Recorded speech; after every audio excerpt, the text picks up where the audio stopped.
Are we live? Are we are we live right now? Wait a second. Hold up. Wait a second. Are we live right now? Wait, Star Wars fans. Wait. Boba's coming back? Boba returning? Wait. Okay. Everybody calm down. Calm down. What's up, everybody? It's Mike, a guy who loves Star Wars. And of course, we're back to our normally scheduled live streams after some crazy week and a half ish of doing Jedi Survivor live streams almost every single night. 3-hour live streams, almost 4-hour live streams sometimes, doing Jedi Survivor live streams. We are back to our normally regular scheduled programming of Tuesday, Thursday, and Saturday live streams. So this is actually where we just talk about Star Wars news, Star Wars announcements, Star Wars all this, and Star Wars. And we speculate, we have fun, and we do a lot of fun, cool things. Right? So today's main topic of the stream is Boba Fett. Now there's this new thing coming out from Robert Rodriguez himself, the guy who directed the majority of the book of Boba Fett, talking about Boba Fett's return and talking about Boba Fett in general. So we'll talk about it.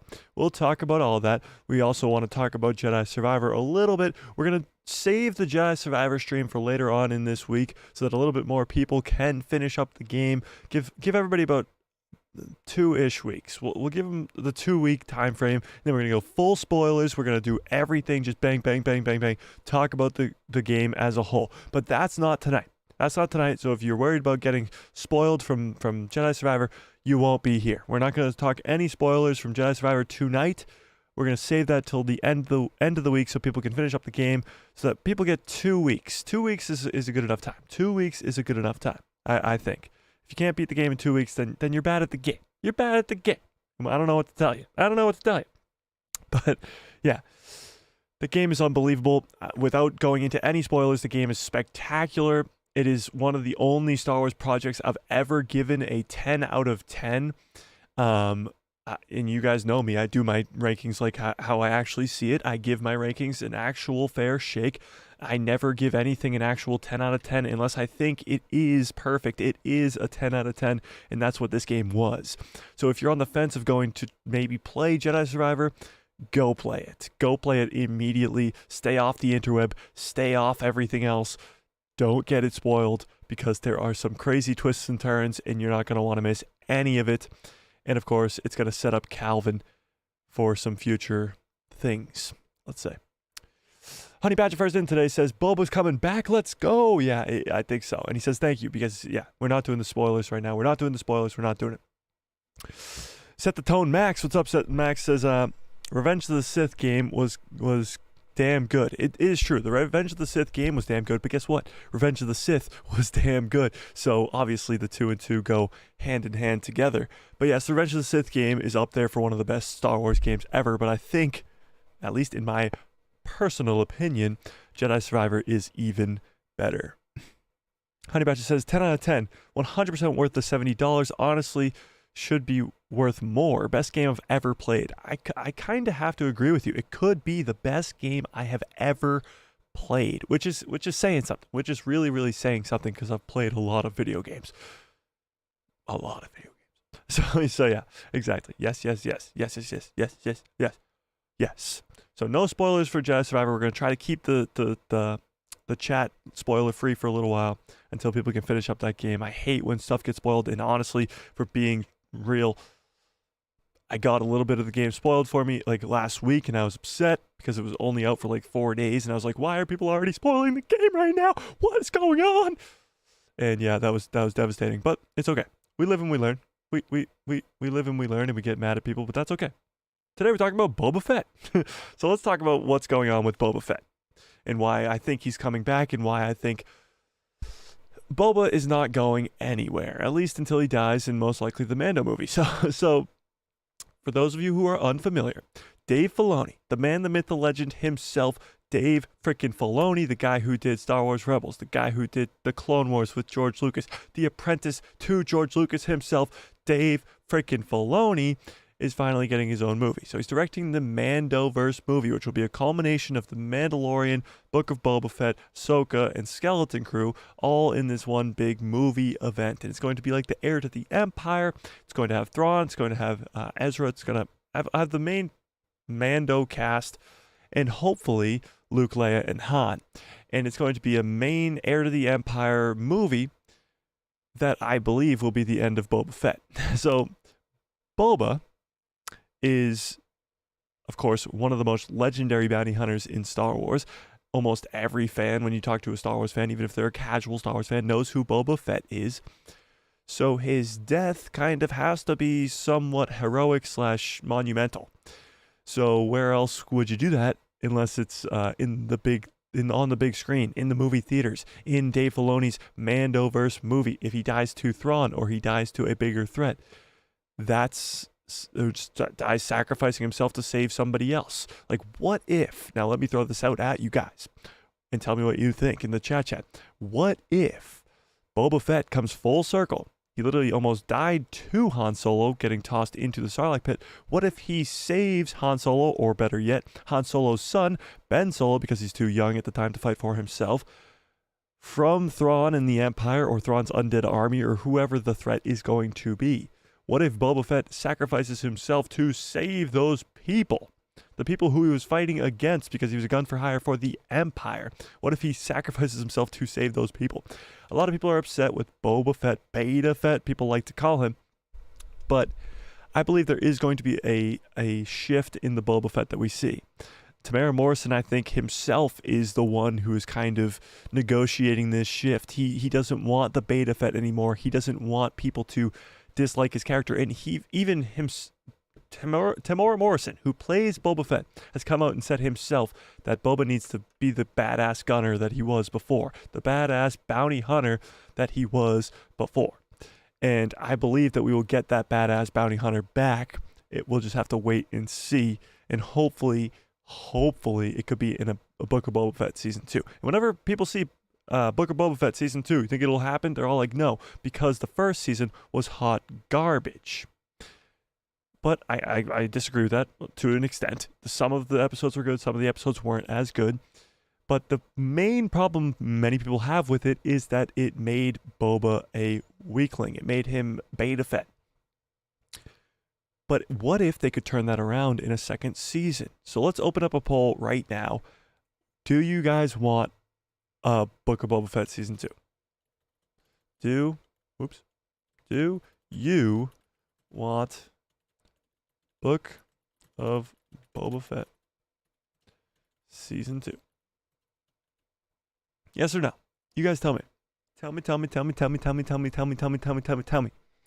What do we think? Do you want Book of Boba Fett Season 2? Now don't just click yes or no because you're like, Beta Fett, no. Think about it. What if you got badass Boba back, or at least something down the middle, ruling with respect but blowing people's heads off? Being a guy in a diaper and also blowing people's heads off. Sitting on a throne on Tatooine, but also blowing people's heads off. You gotta make some compromises here, and I believe that badass Boba Fett, is coming back. Honey Badger says, at Star Wars Theory, spoiled some parts for me. Yeah, I know. The Jedi Survivor stuff is tough. It's tough. Honey Badger says, second best bounty hunter behind him, Din Djarin. Yeah, no. It's all just a personal preference thing. My favorite bounty hunter is probably... Oh, that's tough. I'd say Cad Bane, but I don't know. I'm a big Clone Wars guy, so Cad Bane. But yeah, it's a personal preference thing. Honey Badger follows up and says, that would be very sad. I want badass Boba back. He has to go down in a blaze of glory. Yeah, I believe he will. And I think if anybody can do badass Boba correctly, it'll be Dave Filoni. And I can't wait for the Dave Filoni movie. It's going to be spectacular. It's hopefully going to come out in 2026, maybe 2027. But I do believe Dave Filoni's the guy who can get Boba right. He can get all of it right. In Dave Filoni, we trust, pretty much. In Dave Filoni, we trust. Is kind of what I'm just trying to say. You know? So let's get into this article. Let's get into this article about what we're talking about here. What we are talking about here. 1 second here. Let me pull this over here. How's everybody doing tonight? How's everybody doing on this fine Tuesday evening? Let's see. There we go. Oh, wait, no, that's not it. What the heck? Here we go. Okay, there we go. The Mandalorian director addresses if Boba Fett will return after Season 3 absence. So let's read it. After The Mandalorian's third season failed to include Boba Fett, many fans are wondering when he might show up next. Valid. Very valid. We all sat here for weeks and weeks and weeks, and I know many of you are regulars around the channel. You know that I've sat here weeks and weeks and weeks for the last, 10 weeks saying Boba's going to come in the next episode. And we had all the evidence to suggest that he was coming in the next episode. Literally, Star Wars themselves put out these accidental posts with Boba in the posters and stuff like that. It was a whole big thing. I took the L. I took it personally. But it's okay. We live and we learn, and we're just as upset as Tamara Morrison. It's been just over a year since the Book of Boba Fett, and there's no real word on when Tamara Morrison might return. While the iconic bounty hunter's big solo show wasn't received all too well at the end of the day, people still want to see him return to the big screen. Yeah, I don't think there's many people out there that are so hurt by the Book of Boba Fett that they don't want more Boba. You have to remember, it's not Disney that destroyed Boba. Boba's badass when it comes to The Mandalorian Season 2. When he comes in and gets his armor back and takes down all the stormtroopers on Tython. Let's take a step back here. Tython. If you guys know anything about the Dawn of the Jedi, Tython is where the first ever Force users were brought to. Like, this giant ship went around the galaxy, picked up all these Force users and brought them to Tython. So this is where the original Jedi came from, Tython, with the Seeing Stone that Grogu's sitting on to call out to frickin' Luke Skywalker, and Boba Fett's there being badass, literally shattering stormtroopers' helmets. Like, when you actually think about how awesome Season 2 of The Mandalorian was, it blows minds. It blows minds. Many thought he'd show up at some point in The Mandalorian Season 3, despite obvious places to do so and misleading promotion posters. Yeah, you can say that again, misleading promotion posters. Boba remains in the quaint little town on Tatooine off screen. Din Djarin literally went to Tatooine. No Boba.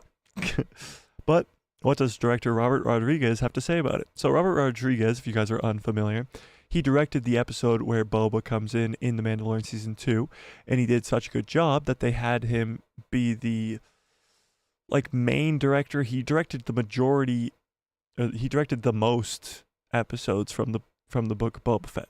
And I think he was a writer as well, just co-writer or something, because Jon Favreau did write every episode. So yeah, Robert Rodriguez is the guy when it comes to Boba. Will Boba return after his Mandalorian absence? So there's Tamara Morrison, of course, looking as fine as ever. During the interview with Gizmodo, what a great name, Gizmodo, Robert Rodriguez, who directed 7 episodes of the Book of Boba Fett after helming one installment in The Mandalorian Season 2. Wait, he directed all 7 episodes? There was only 7 episodes of the Book of Boba Fett. Did he direct all of them? Somebody go fact check that real quick. Blah, blah, blah, blah, blah, blah, blah. He commented on the chance of Boba Fett returning. Maybe not so surprisingly, the filmmaker admitted that he can't say, and he is sworn to secrecy. So this is what Robert Rodriguez had to say for himself. I can't say. I'm sworn to secrecy. I wish I could tell you. I know all the answers to what you are asking, but I can't say. So he knows all the answers. He knows if Boba Fett's coming back. He knows where Boba Fett's going to be next. But he can't say. He's sworn to secrecy. Rodriguez went on to gush about his experience working on the Star Wars project, proclaiming that it was just a dream come true. So this is what he also said. Everything you saw every day, it didn't feel like you were seeing behind the scenes. It felt real. The sets were so real, even the volume was so real that you felt like you were in Star Wars.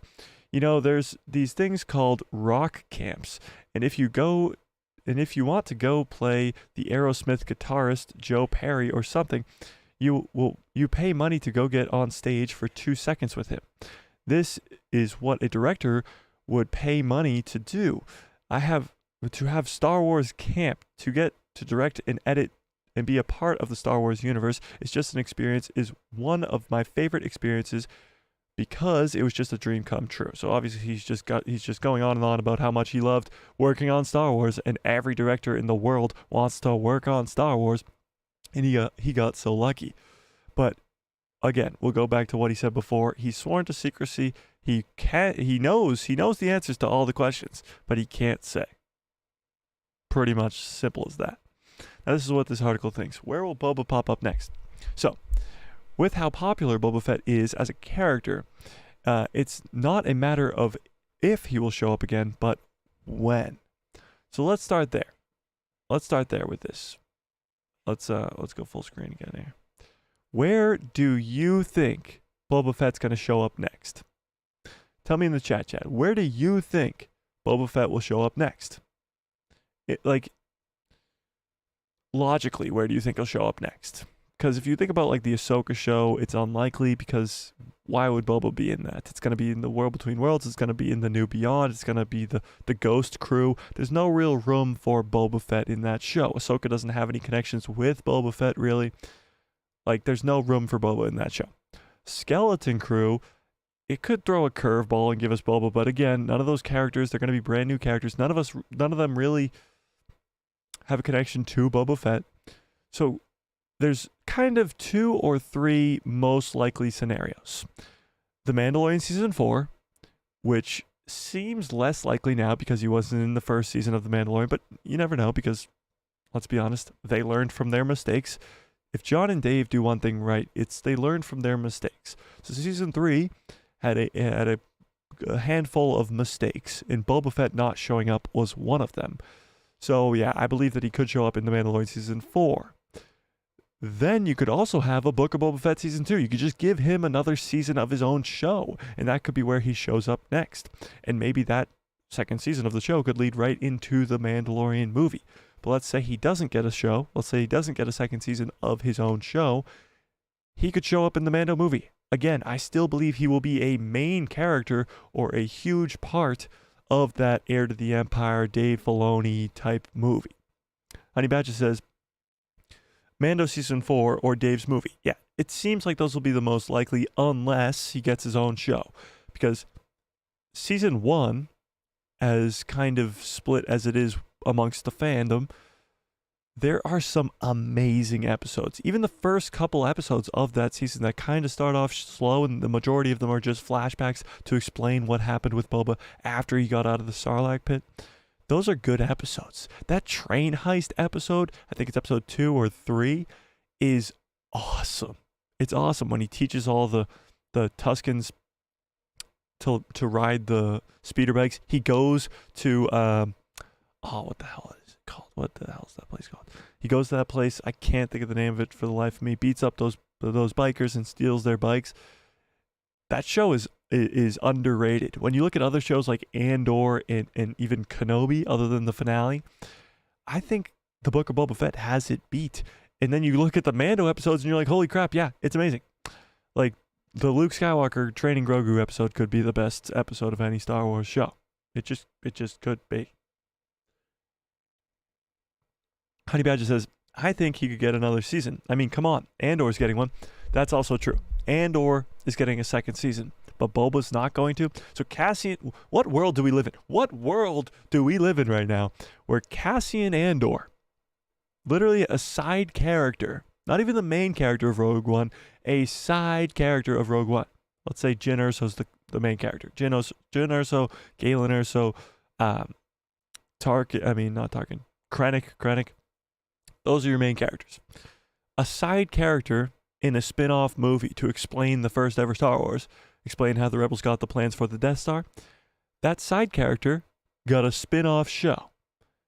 And that show is going to get 2 seasons before legendary bounty hunter fan favorite character Boba Fett does. When you look at it like that, it kind of seems a little bit crazy. But let's be honest, Lucasfilm does crazy, and Disney does crazy all the time, because, of course, we know the woman, the myth, the legend, Kathleen Kennedy, still in charge somehow, some way. Kathleen Kennedy still has a job. Somehow, she still has a job. But, I don't know. It's crazy. It's absolutely crazy. It's true. Honey Badger, you're 100% right. Andor's getting a season 2, and Boba's not. At least right now, he's not. Which is crazy. But maybe Robert Rodriguez knows something that we don't. So let's keep reading that article. One second. Losing my voice already, and we just got started. Let's keep reading that article. Let's read to the end here.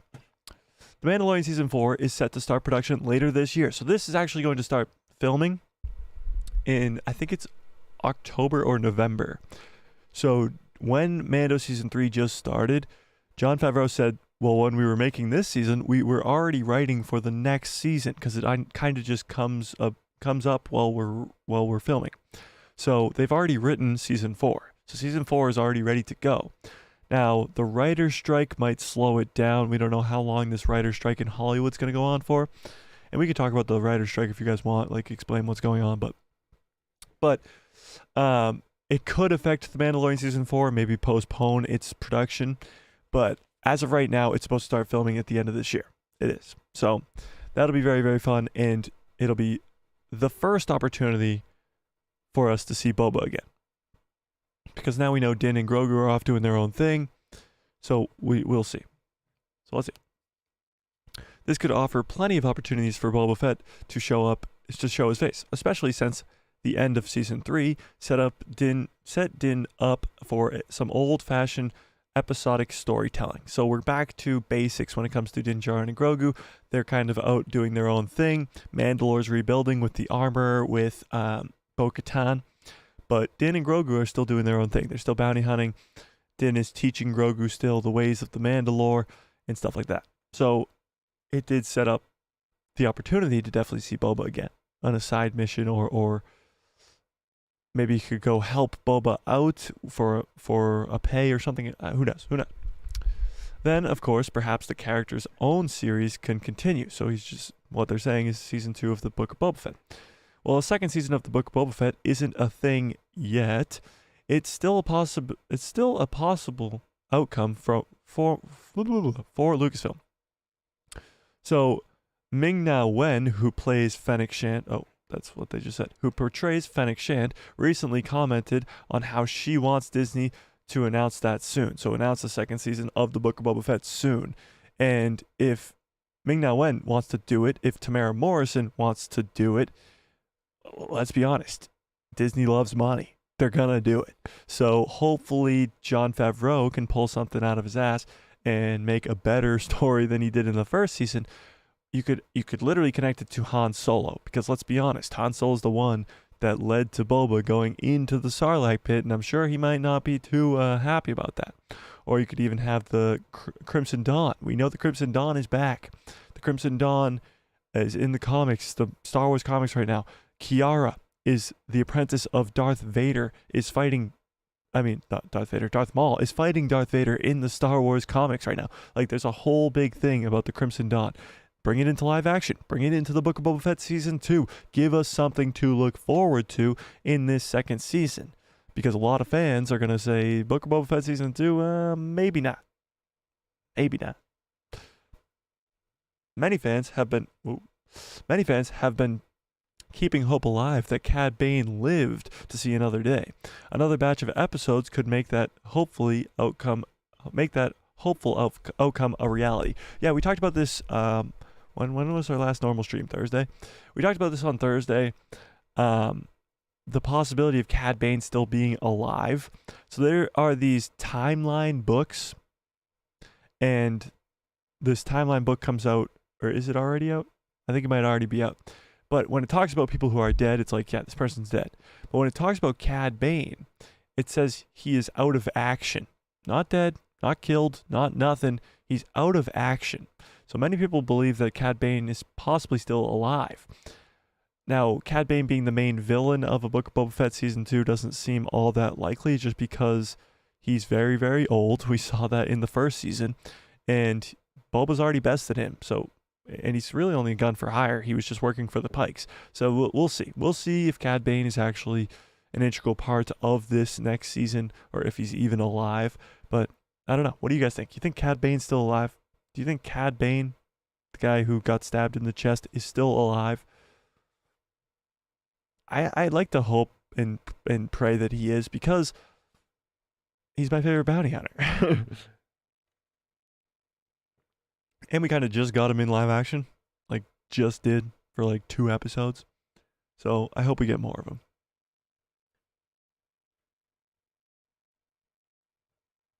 But let's read on.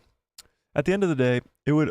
Whoa, got something in my eye. At the end of the day, it would also be hard to imagine the Mandoverse movie event not including Boba Fett in the proceedings.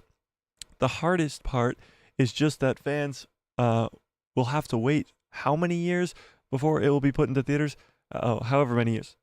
Yeah, so it could be 2 years, it could be 3 years, it could be 4 years, it could be 5 years until we get this Dave Filoni Mandoverse movie. We just don't really know, and we're just going to have to sit here and wait.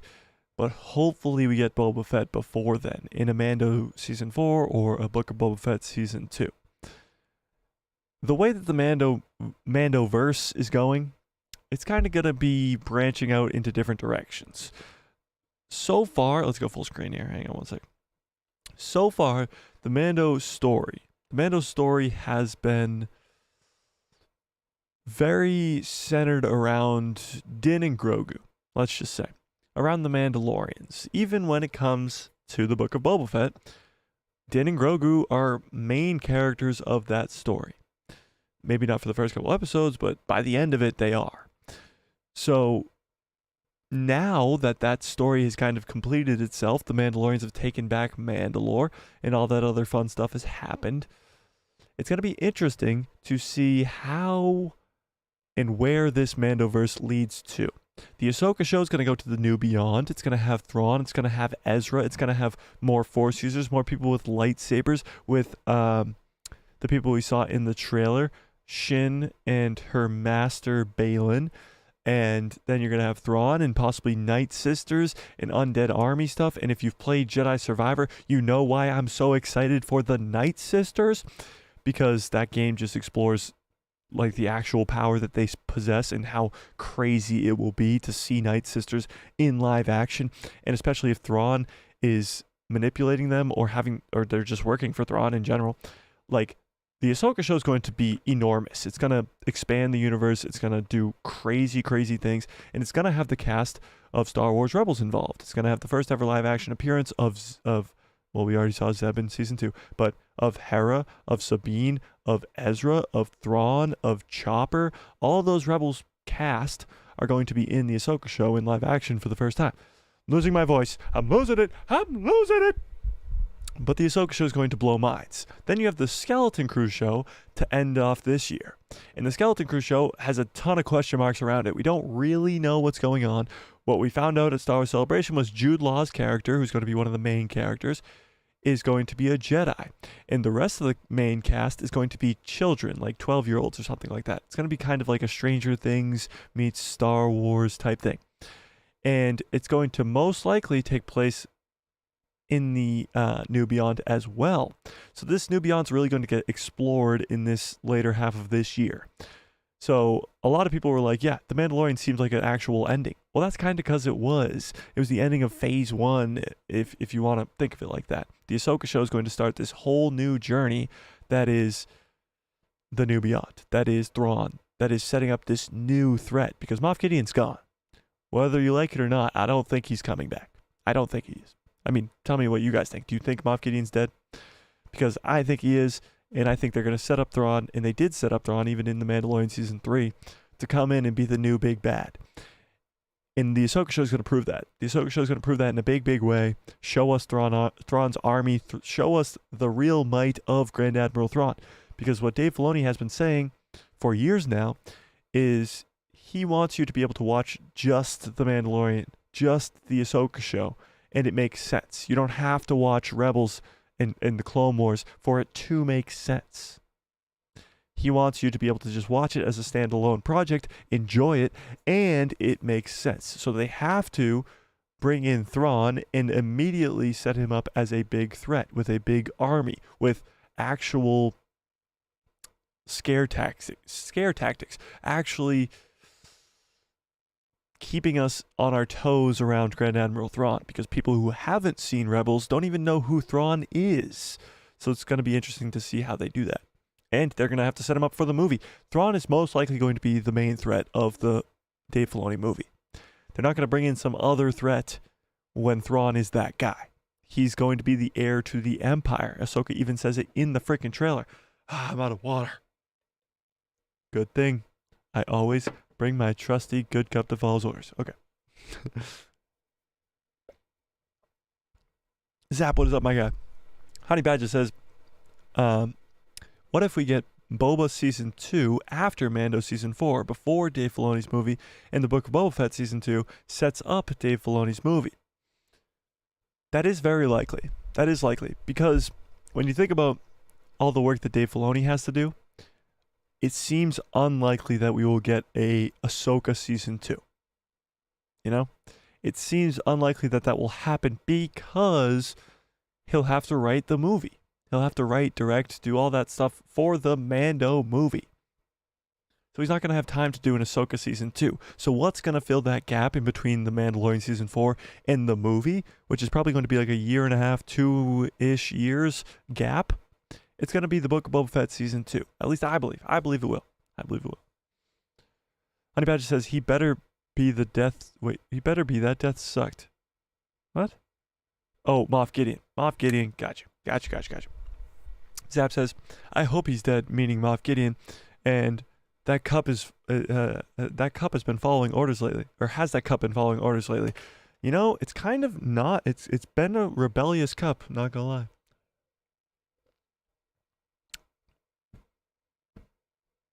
I did a spit take, I think, in our last normal live stream. It was a terrible idea. It was really dumb. Somebody's gotta go clip that. I gotta go find that. That was hilarious. Honey Badger says, good cups follow orders. Exactly. And this is the best cup. Zap says, maybe it's time to replace it. Replace it with a sequel's suck cup. I know, it's a Rise of Skywalker cup. You know what I'm waiting for? The next Star Wars movie. Maybe I'd replace the cup if there was another Star Wars movie to come out so I could get another cup. I got this opening night, whatever it was, of Rise of Skywalker from the movie theater. I need another Star Wars movie to get me a new cup. Can't just replace the cup with no new Star Wars movie. You know? Honey Badger says, no, I was talking about Bane. His death in Book of Boba Fett sucks. I hope he didn't die to that stab. Yeah. Oh, I get you now. I thought you were talking about, yeah. Yeah. Yeah, I really hope Bane's not dead. Cad Bane's one of the coolest characters, I mean, ever. in the Clone Wars, he's awesome. He's in Bad Batch now, and now he's in live action, so I hope he's not dead. Zap says, yeah, lol, I got a solo cup like that on the opening day. Never used it. Really? Like a Han Solo one? Or just like a red solo cup? Yeah, no, I gotta get me some more cups, more Star Wars cups, but there's no more Star Wars movies for at least 2 more years. So for now, we suffer with the Rise of Skywalker cup. A Han one. Yeah, no, I got you. I get you. Zap, I get you. All right. Let's look at this a little bit. Let's shift our gears. So we talked about this last week. Was it last week? I don't even know what freaking month it is right now. I'm going crazy. Time is an illusion, ladies and gentlemen. Time is an illusion. But Honey Badger brought it to my attention. I think we were live when it happened. That Giancarlo Esposito posted pictures of him on set, and it kind of made us think that there was a scene missing or something like that in The Mandalorian Season 3. So let's look at that. Let's look at that right now and see what's going on here. So this right here is Giancarlo Esposito's Instagram, okay? 1.7 million followers. What the heck, guys? We don't have 1.7 million subscribers on YouTube yet? What is going on? Hit that subscribe button. What are we doing here? Okay, now that we got that out of the way. This is Giancarlo Esposito's Instagram. Of course, you can see it's Giancarlo, and he's all over the place. But this was his latest post, and this was 5 days ago. 5 days ago, he posted this. So this is just for May the 4th be with you. Actually, he posted it for Star Wars Day. And this is him behind the scenes. So this is him screaming something. Who knows? By the way, his armor does not get enough love. Can we get some love for Moff Gideon's armor in the chat, please? It doesn't get enough love. It was so freaking cool. But these are the scenes that we are talking about here. So this is Giancarlo Esposito as Moff Gideon walking through the cloning facility room. Now, we saw him walk through the cloning facility room. There's nothing odd about that. But this is after Din Djarin blew up the room. See, you can see all the broken glass on the ground. There's water everywhere. There's steam coming out. This is after the room was blown up. So this is leading us to believe that there was a deleted scene or something along those lines that was Moff Gideon in the cloning facility, in the cloning room that Din Djarin blew up. And a lot of fans were upset that that Moff Gideon was not in the room when Din Djarin blew up the clones. He was not there to protect his clones. These clones that he cared about so much, he was just like, oh yeah, let him blow them up.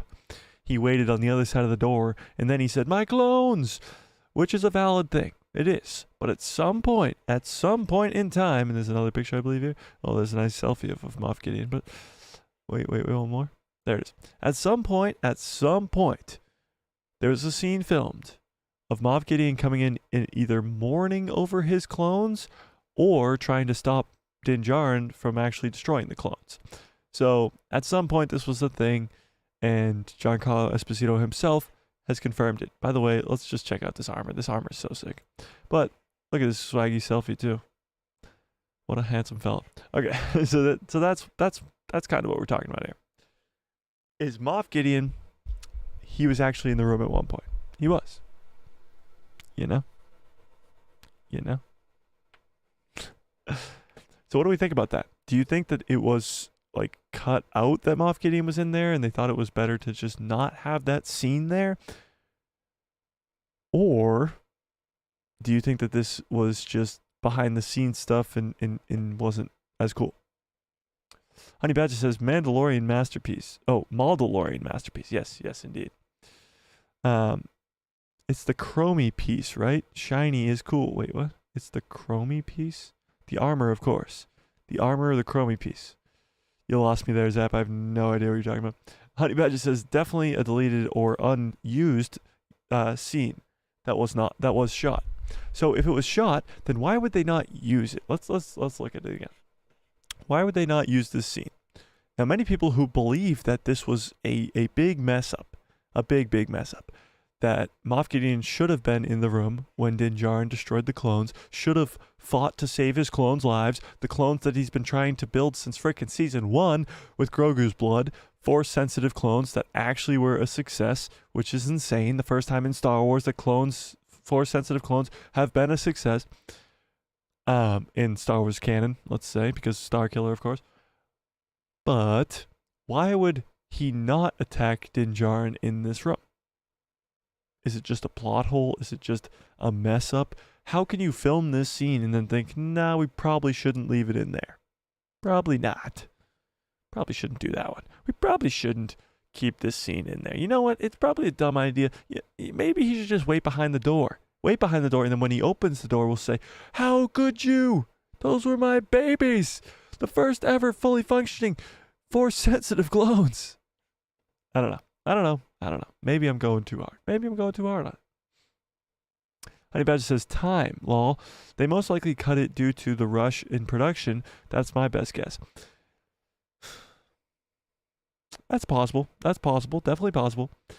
But I doubt it. I mean, I don't think this show was rushed by any means. It was 2.5 years in the making. 2.5 years in the making. But it is possible, I guess. Yeah, maybe. Maybe you're right. Maybe you're right. Maybe you're right. Okay? You're right. Jeez. Okay? What else we got going on in the Star Wars world, huh? How about this? This is Katie Sackhoff, I believe. Yeah, Katie Sackhoff revealing why the Darksaber needed to be destroyed. So again, a big, big point on what most Star Wars fans believe was a bad move, destroying the Darksaber.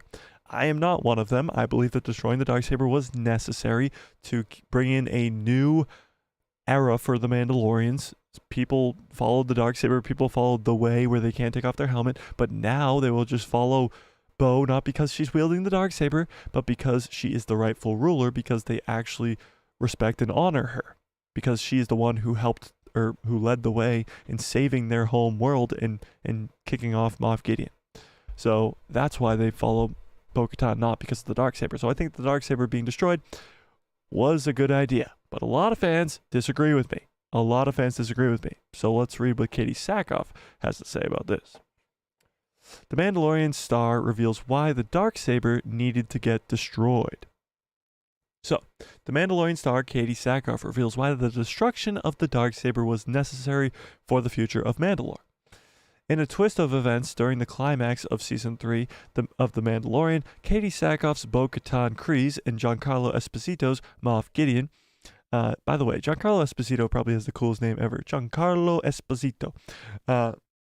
We're facing off when the latter destroyed the Darksaber, when Moff Gideon destroyed the Darksaber.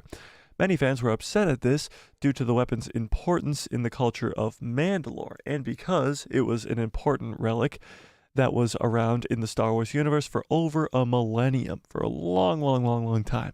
Tar Vizsla created it as the first ever Jedi Mandalorian. Katie Sackhoff explains why the Darksaber was destroyed. This is, of course, the infamous destruction of the Darksaber. In an interview with Stevie Varley on the Stevie Varley show, I have no idea what that is, Bo-Katan Kryze actress Katie Sackhoff was talking about the destruction of the Darksaber in Season 3 of The Mandalorian. Sackhoff talked about the Darksaber, calling it a trinket. Yeah, of course, because that's what Moff Gideon calls it, right? Mandalorians are nothing without their trinkets, or with their toys or something. I forget what he calls it. And explaining how it caused Bo-Katan and the Mandalorians to lose sight of what really matters. So this is kind of along the lines of what I was saying. So this is what Katie says.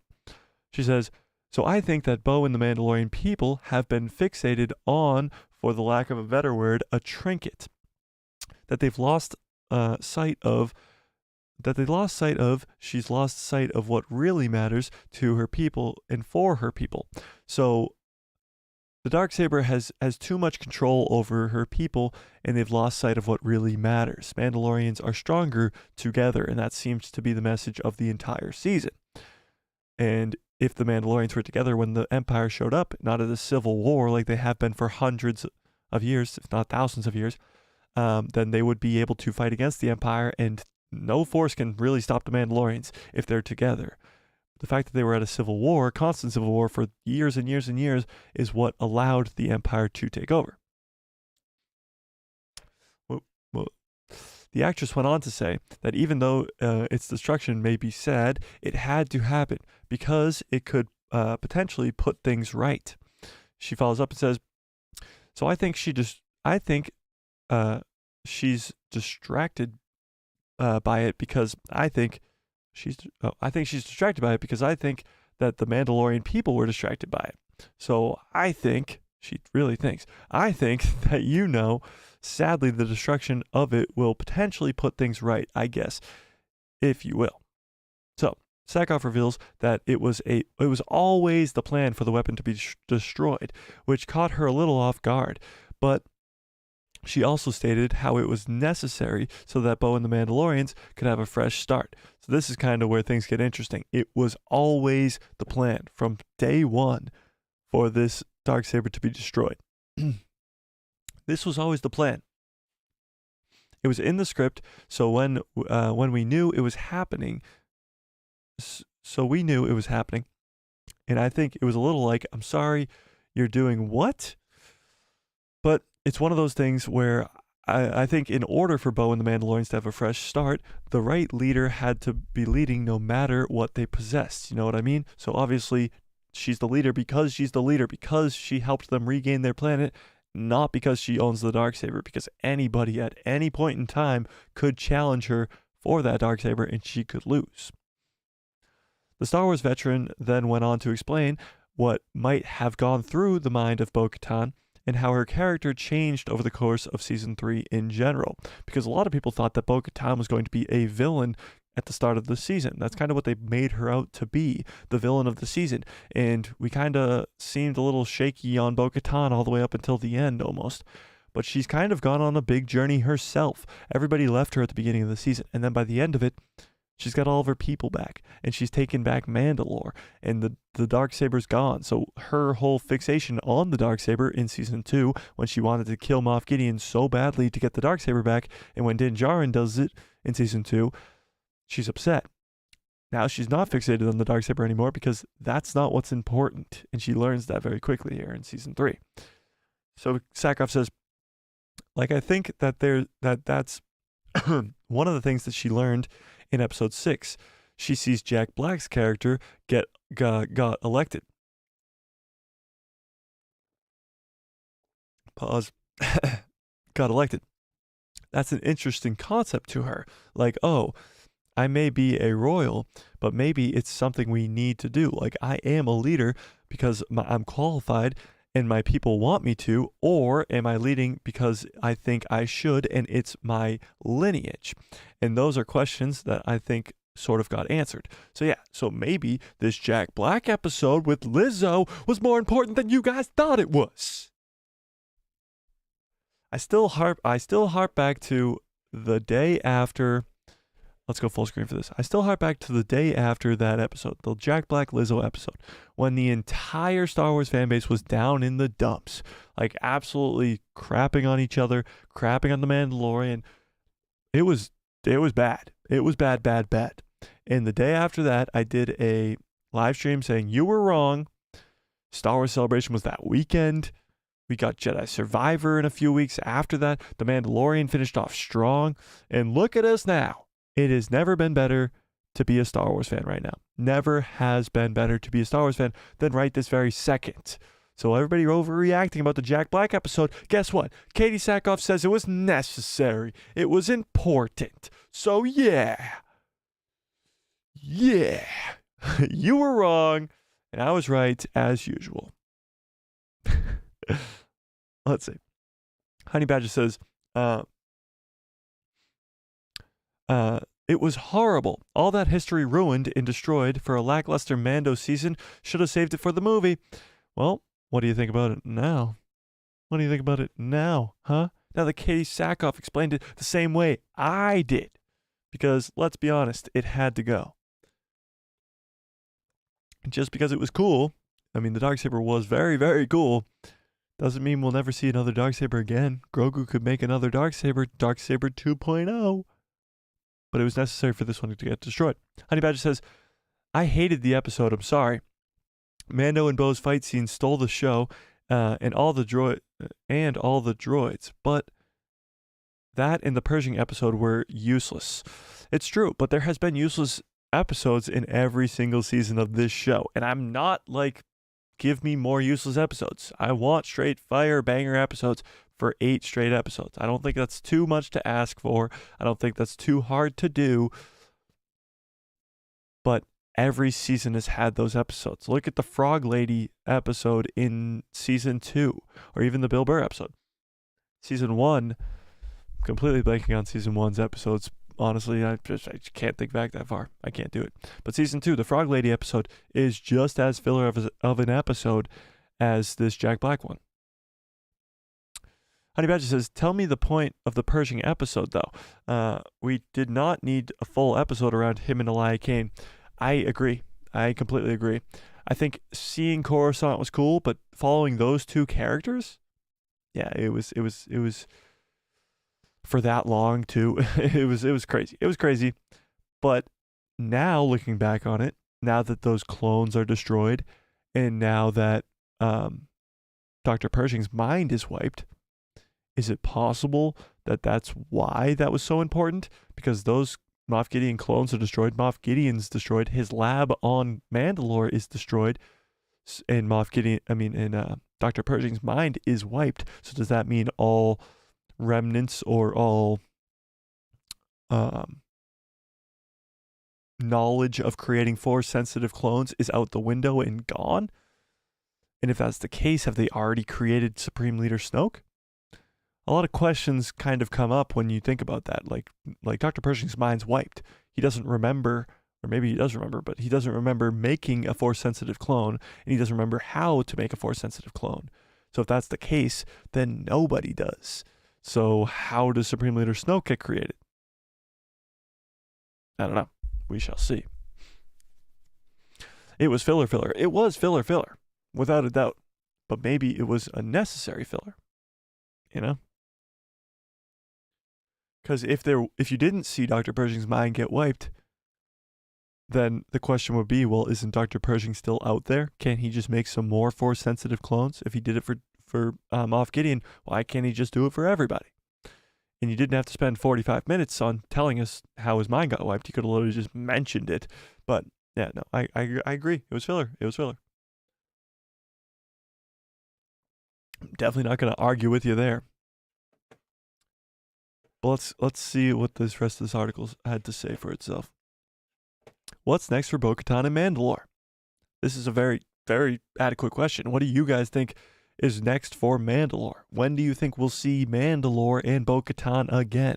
Maybe they'll make a brief appearance in The Mandalorian Season 4, but I think they could have a huge part in this Mando movie. Let's be honest. If Grand Admiral Thrawn has half the army I think he has in my head that is controlled by Night Sisters, and if he has multiple people with red lightsabers, Ahsoka, the Rebels crew, the Ghost crew, and Din Djarin and Boba Fett are not going to be nearly enough to fight against this entire army. But if there's hundreds of Mandalorians, well, then maybe you have a fighting chance. Maybe you could fight them off. So that's where I believe that you'll see the Mandalorians next. They'll be more developed. They'll be on the up and up on Mandalore. And then they'll probably get destroyed by Thrawn and get sent back to the Stone Age again. But we'll see. But what do they think is next for Bo-Katan and the Mandalorians? Now that the Darksaber is gone, the Mandalorian people can finally unite for the first time in over 1,000 years. As Katie Sackhoff said, the weapon brought more harm than help. And the discourse between the different Mandalorian factions could oftentimes be tracked back to the trinket or the Darksaber. It's very true. If you look back at the Clone Wars, even a lot of the wars were because of that Darksaber. At the end of Season 3 of The Mandalorian, Season 3 of The Mandalorian showcased Bo-Katan and the Armorer uniting as one clan in the ruins of Mandalore after an image that teased that the Mandalorians are able to rise to their full potential. As for who will be the people's leader, there are multiple candidates, but Bo-Katan still currently has the strongest claim, and would probably be supported by most of the people. So yeah, Bo-Katan's probably going to be the leader, unless they do some type of group leadership type thing. Who knows? She's not only brought multiple clans together, but has also played a major role in saving their home planet from Moff Gideon and the Empire. It is also important to remember that she is the only living person that has seen the great Mythosaur beneath the living waters. It's also true. The Mythosaur is still there. We saw Grogu have a connection to it in the finale, but the Mythosaur is still a giant question mark. And Bo-Katan and the Armorer right now are the only two, and Grogu now, are the only three that know about the Mythosaur's even existence. It's kind of crazy. However, it could end up being someone else, but fans will more than likely get a first-hand look on who it is once Season 4 eventually rolls around. Yeah, we'll probably go back to Mandalore in Season 4, but probably not just hang around with all the Mandalorians like this season was. It'll most likely be just a story about Din and Grogu. But what do we think about that? Do you think we could see the Mythosaur in The Mandalorian Season 4, or do you think they're saving the Mythosaur for the Mando movie? Like, if it's going to be Thrawn and his undead army versus the Mandalorians, and then like the Mandalorians are really struggling, and Grogu's like, Mythosaur. Like, how awesome would that be? How awesome would that be? Let's be honest. That would be pretty damn awesome. Honey Badger says, Bo and Boba need to die in the Mando movie, not Din. They have been around long enough, and Din has not. Here's the thing. If Din Djarin doesn't die, where, who, how? Like, where's Din Djarin when it comes to the sequel trilogy? Is he going to survive past the sequel trilogy? Who, like, I'll give you another question. Which members of the Mandoverse, let's just say like Bo-Katan, Din Djarin, Boba Fett, Ahsoka Tano, Fennec Shand, all those characters, Carson Teva, like every character from the Mandoverse, how many of them do you actually think survived the sequel trilogy, past the sequel trilogy? So I think as of right now, you are about 9 ABY, maybe 10 ABY. So you're about 5 to 10 years past the original trilogy.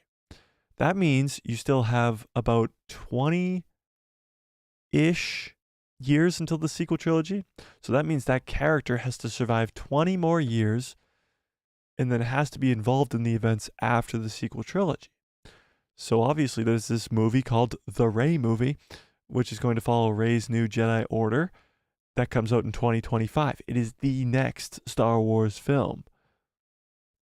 But it doesn't seem likely that we will see Din in that movie, that we will see characters like Ahsoka in that movie.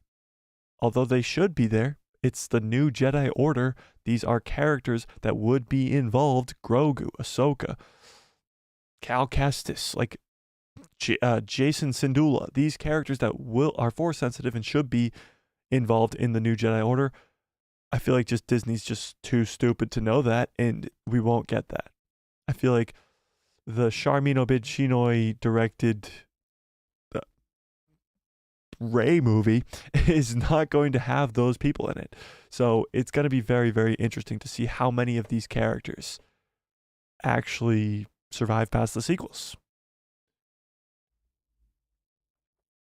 Honey Badger says, I think we'll get some hints and see more like scenes with Grogu, but I doubt it will be a full size until Mando movie. So that's the Mythosaur he's talking about. So you think we'll see more scenes with the Mythosaur, but not see the entire thing until the Mando movie. Yeah, that's pretty true. Zap says Bo would be too old after the sequel trilogy. She probably would, but let's be honest, would she? So what is she now? Like 60? Maybe 50, 60 in the Mando season 3? So what, another 25 years? That only puts her at about 80. People live to 80 all the time. People live to 80 all the time.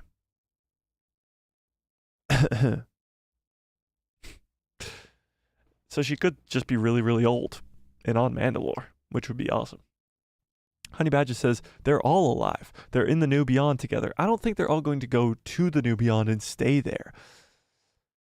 You got to remember, Mandalore itself is not even seen in the sequel trilogy. So if they're all on Mandalore, then they're not going to be seen in the sequel trilogy. There's plenty of galaxy to hide, you know?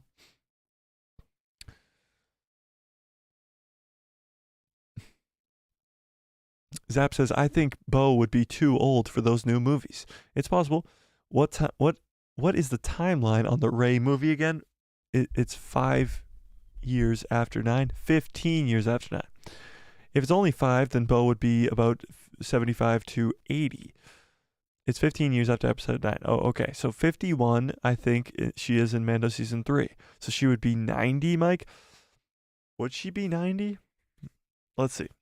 So it's 20 more years until the sequel trilogy. The sequel trilogy is about 1 year. So it's about 36, give or take, years until the Rey movie. So if she's 51, like you're saying, 36 would be, she'd be 87, 86, something along those lines. Yeah, she would be very, very old, but let's be honest, there's very, very old characters in Star Wars. Why can't there be an old lady, Bo-Katan, huh? Why not? Why not? I don't think that there will be. I don't think there will be. I don't think she will survive that long. But why not? And let's be honest, just based off of actress like scenario, they're not going to age up Katie Sackhoff 36 years for the Rey movie. They just won't. Honey Badger says the Mythosar flag was on Maz Kanata's castle in episode 5. So I see them explaining away how Mandalore is a thriving culture, but maybe has a truce with the Empire after the Mando movie, and they stay away from each other to prevent an all-out war nonstop. That's possible. Well, you have to remember the sequel trilogy is the rise of the First Order. It's the rise of the First Order. It's not the First Order has already taken over the entire galaxy. So the First Order is still like building up. And by the time of like The Last Jedi and The Rise of Skywalker, it's a little different, like a little bit different. But yeah, no, I know what you're saying. I get what you mean. But I also think with the Maz Kanata Castle thing is those flags, a lot of them are from the pod race from episode 1. So I don't really know what's going on at Maz Kanata's castle, but you know. Zap says, I think she'll be dead by then. I do. I think she'll be dead by then too. I do. But I'm just saying. People can live to 90 in Star Wars. It's not that far-fetched. Vito, what's up? Vito says, hey man, do you need a thumbnail designer by any chance? I'm charging $10 per thumbnail.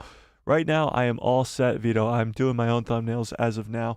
I mean, the channel makes no money, so yeah, no. Thank you, but no thank you. Much love, Vito. Much love.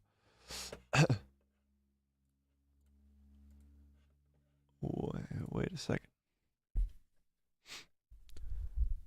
What else we got going on? Okay, okay. I'll just give you a brief little Andor tidbit here. Andor, the lady who plays Mon Mothma, she says that fans need to prepare for a devastating storyline. So what the hell that means, I don't know. Probably Luthen dying or something along those lines. A bunch of rebels dying because, let's be honest, the only people that we know that survived this are Mon Mothma and Cassian Andor. The majority of the cast is expendable, and even in the first season, you see the majority of the cast die. So, I don't know. That doesn't seem, whatever. Ahsoka news, screw Andor. Ahsoka news. Disney Plus's Ahsoka show writing credits announced, and they are perfect because guess who's writing every single episode, and every single episode only? Dave freaking Filoni. He's credited for all 8 episodes as the only writer, as things should be. Now, of course, Jon Favreau is not writing any of the episodes, which is kind of weird, but who cares? Dave Filoni, we trust. Dave Filoni, the GOAT. Who cares? Dave Filoni, we trust. In Dave Filoni, we trust. The GOAT. Okay? He's the GOAT. Honey Badger says, Andor's dying. Spoiler warning for Rogue One. Dave's the GOAT. Yeah, Andor dies. I was actually watching Rogue One the other day. I think it was Star Wars Day. I was watching Rogue One, and I was like, this movie's spectacular. It's so freaking good. It's so good. And of course, they all die at the end. But but it's so amazing. That movie still holds up. It's so freaking good. But they do die at the end. So you know where Cassian Andor's story is going. So really, what the hell is that show? If we're being honest, what the hell is that show? It's kind of I'm not going to lie to you. Rogue One was definitely amazing. It was a great story. Yeah, it was. I'm not going to lie to you guys. It is a slow time for Star Wars news because Jedi Survivor. So I think either Thursday stream or Saturday stream. There might not be a Thursday stream. I might have something going on Thursday night, but I will keep you guys up to date on that. But either Thursday stream or Saturday stream is going to be full on Jedi Survivor spoiler zone. Just going full Jedi Survivor spoilers, talking about Jedi Survivor. It is awesome. I could talk about it for hours and hours, and I'm sure you guys could too. So that's what we're going to do in a few days. I fully expected this this was how this stream would go. We were going to talk about it. It would be a shorter stream, and we would have very minimum people coming in here because the majority of people are very, very confused on this channel. I've been streaming Jedi Survivor almost every single day for a week and a half. So the schedule has been all messed up for the streams, but we're going to get back on track for streams and videos and all that other stuff because Jedi Survivor's done. I finished the game, or at least the main story, but yeah, we're getting back to normal streams. So the regularly scheduled streams will be back, and more people will latch on to that and know when the streams are because it's Tuesday, it's Thursday, it's Saturday at 6 p.m. So tell your friends, tell your parents, tell your family members, tell everybody, unless you're Bruce Wayne. All right. Yeah, so I think it's going to be a shorter stream unless we got any other Star Wars news. I'm looking around. I don't see nothing. We covered everything I had written down, at least. I can't go into anything else really unless I'm going into Jedi Survivor spoilers, and I did not want to do that today. I wanted to save it for at least Thursday, if not Saturday, so we'll do that as well.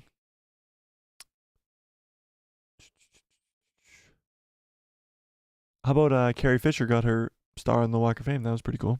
That was on Star Wars Day as well. But yeah, I think we are going to get on out of here. This was a very fun stream, getting back to basics with the streams. Just me and you guys talking, having articles pulling up, Star Wars news, and hopefully Star Wars news will start to ramp up now that Jedi Survivor's over. And of course, they want the Star Wars news to keep coming. If you guys remember, before the Mandalorian Season 3 came out, when there was no, or before the Bad Batch started actually, when there was no Star Wars content coming out, the news was insane. The amount of stuff we got for the Ahsoka show, the amount of stuff we got for all these different projects was wild. And I do believe we will get back to that very, very soon as things kind of settle down here with Jedi Survivor. So watch out for the stream, maybe Thursday, if not Saturday. We got a video coming out. Full spoiler review, my final review for Jedi Survivor, most likely tomorrow. That video will come out, so go check that out as well. Did I watch Visions? Oh, very good question. I watched the first 2 episodes, 2.5 episodes. I've watched half of episode 3. So yeah, I've been kind of spacing it out, watching it here and there when I can. I've been a very busy guy, but yeah, I watched the first 2 episodes. First episode is spectacular. It's really, really good. The way that they just did the whole thing with the paint and stuff was cool. The first 2 episodes really are very Sith-centered, and it's very cool to see how, like, even in the second episode, they made the Jedi out to be like kind of a bad guy. They take you away from your family, they take you away from your friends, and that's kind of what the Jedi are, and that's kind of what the Acolyte show is going to do as well, is show kind of that side of the Jedi, how they take their family members away from them just because they're Force sensitive. The Jedi aren't really like the best people if you think about it like that. So yeah, those first 2 episodes were really, really good. So actually, did I finish episode 3? I did finish episode 3. That's the one with the planet that's completely controlled by the Empire, except for the 2 sisters. Yeah, I did finish that episode. And then the older sister uses the Force and destroys the old. Yeah, I did finish that episode as well. Honey Badger says, finishing Survivor tonight. So the next stream, so next stream, I can handle the spoilers. Wahoo! Exactly. Did you watch Visions? Yeah, we just talked about that. So what did you think? Episode 1 was banger. Yeah, it was really, really good. Episode 1 was really good. Episode 2 was really good. And episode 3 was really good as well. So episode 4, I just started. I think it's more of an off episode. It's more of a Tatooine Rhapsody type episode, you know. I loved all the episodes. I loved it. All the episodes are surprisingly well written. Yeah, exactly. It's cool to just see the different concepts of how different people around the world can come up with different, like, meanings of the Force and different meanings of Jedi and Sith and stuff like that. It's very cool. I think Legends material is cool. I just feel like, I don't know, maybe it's just a me thing, but I feel like Star Wars canon is where I live. I love to live around the canon of Star Wars. Even, like, Legend stuff is cool, but I want to just straight canon Star Wars stuff. I love knowing everything there is to know about canon Star Wars, and knowing stuff about Legends, although it's kind of cool, it doesn't really help me any, you know. But yeah. So shorter stream today. we're getting back on track on the streams. So watch out for the next one. And hopefully we will get some Star Wars news rolling in here and we can get back on track. Until then, you guys are the absolute best for checking it out. Go check out Honey Badger on Twitch if you want to go watch him finish Jedi Survivor. The game is spectacular. Quick shout out there. Smash a gosh darn like on this video, hit subscribe, and hit that bell so you get notified every time I post a video, and my pretty face will show up in the recommended feed of yours. Okay? Honey Badger says, Dub stream as always, best YouTuber out there. Yeah, no, thanks, Honey Badger. All right, and may the force be with you. Always. What a great stream. What a great show. You guys are the absolute best. Thank you guys for all coming out. Wait, let's see where that poll ended. Oh, well, 100% of you guys think yes. All right. Well, I can't wait either. Can't wait either. Much love. All right, let's get on out of here. You guys are the absolute best. Have a great rest of your evening. Have a great rest of your lives. And may the force be with you. Always. Wait, that's not how I end these streams. What am I doing? That's not how I end these streams. Have a great rest of your evenings. Have a great rest of your weeks. Have a great rest of your lives. And good night, everybody.